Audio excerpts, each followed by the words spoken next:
Petualangan Kapten Arlo mencari harta karun. Pagi ini Kapten Arlo memulai petualangan besarnya. Setelah semua persiapan selesai, dia menarik jangkarnya untuk menuju ke kerajaan Atlantis, di mana legenda mengatakan ada peta harta karun yang tersembunyi. Namun di tengah perjalanannya, badai besar menghantam kapalnya hingga terdampar di sebuah pulau misterius. Di pulau itu, Kapten Arlo tertidur di sebuah gua. Tiba-tiba dia bertemu dengan seekor naga merah yang bengis dan ingin memangsanya. Kapten Arlo berlindung di balik karang untuk menghindari semburan api naga. Saat naga merah lengah, Kapten Arlo mengeluarkan kekuatan petir untuk menyerang naga merah. Seketika naga itu pun jatuh pingsan.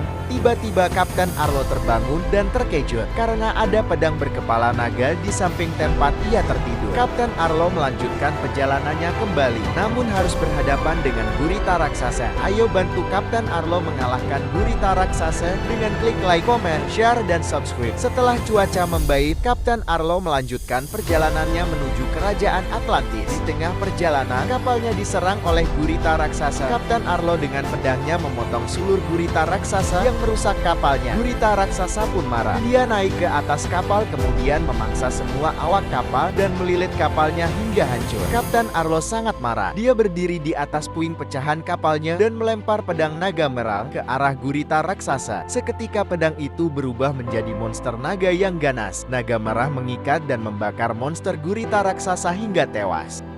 Kemudian Kapten Arlo meminta bantuan naga merah untuk mengantarnya ke kerajaan Atlantis. Ia dibawa terbang oleh naga merah dan turun di atas bukit untuk mengamati kerajaan Atlantis yang megah. Kapten Arlo menyusun strategi agar bisa masuk ke dalam pusat pemerintah kerajaan Atlantis. Dia mendatangi pasar dan mendapat informasi bahwa di Atlantis sedang terjadi wabah tikus. Kapten Arlo pun mendapat ide menjadi pelatih kucing di kerajaan agar bisa memburu tikus. Atas idenya ini, Kapten Arlo mendapat akses untuk menghadap sang raja. Saat di dalam ruang sang raja, Kapten Arlo melihat patung yang sangat aneh. Suatu hari kerajaan Atlantis diserang oleh pemberontak Bison, dan kejadian ini dimanfaatkan Kapten Arlo untuk menyusup ke ruangan sang raja. Dia mendekati patung manusia berbadan kuda dan menarik pedangnya. Tiba-tiba terbuka satu ruangan dengan kotak berantai besar. Dengan pedang naganya dia berhasil membuka kotak itu dan mendapat peta harta karunnya. Ternyata peta itu hanya setengah bagian, dan dari petunjuk yang ada, setengah bagian lagi telah dicuri oleh pemberontak Bison 2 tahun lalu.